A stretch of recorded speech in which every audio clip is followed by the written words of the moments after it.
About this federating unit, I actually penciled it down earlier when you talked about federating units, and you think, look, we should at various levels have agencies or bodies to conduct, at each level should probably have its own agency to conduct its own elections. I wanted to know where you now stand on the position that the Senate took quite recently, where the Senate, took action to advance the option of establishing a new national body to conduct local government elections in Nigeria. That bill was sponsored by Senator Sani Musa of the APC. I think it's from Niger East. That bill seeks to create the National Independent Local Government Electoral Commission, as a federal agency to organize, to oversee, to also conduct elections for the offices of local government chairmen, councillors, in all 36 states of the Federation, of course, including the FCT. Compare that option that the Senate is pushing forward to other options like you've even preferred here, put that against the mode of appointment into the electoral commissions. Maybe some of this constitutional redefining that we've talked about, maybe redefining the powers and functions of state electoral commissions. And tell me which one you think will be not just cost effective, which one you think will be most applicable, and perhaps, take us close to, that objective of free, fair, transparent elections at the local government level.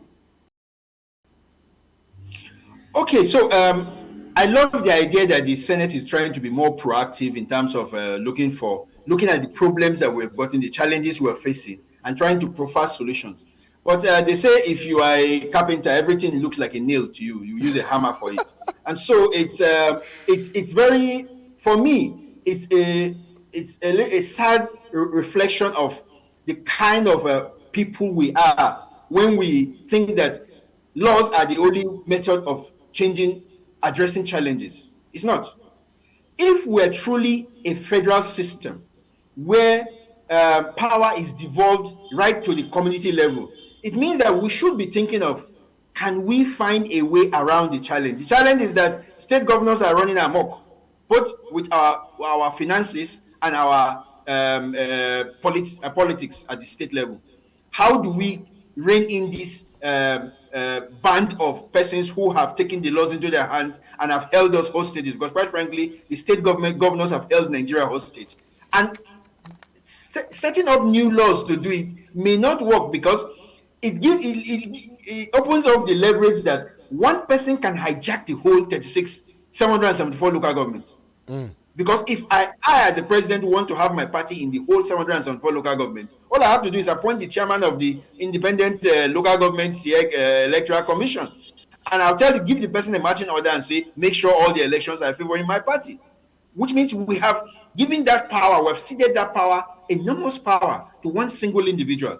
But if you have 36 local government electoral commissions, and they are appointed by the state governors, you will get to a point where some people, like for instance, if you do elections in Lagos State, for instance, do you think that all the local governments will come out from one political party? It's not possible. It's not. But that is what has played out. Do you want us to talk about some of the results? Even though we talked about that earlier. Sorry, say again? Lagos is a different. So you can see that in Lagos we have a different outcome. It may not be the way we want it. But what I'm suggesting is that we need to give it more time. Let's allow this food to dump properly, so that by the time we start eating it, it makes more sense. For now, we have the problem. Yes, everybody admits that these state governors are becoming kings and lords on their own, and they are causing a clog in our democratic experiment. Who reigns on the governors is going to be something that we need to do. And that is why I feel that the Senate is taking a reactive mechanism in terms of putting up these laws.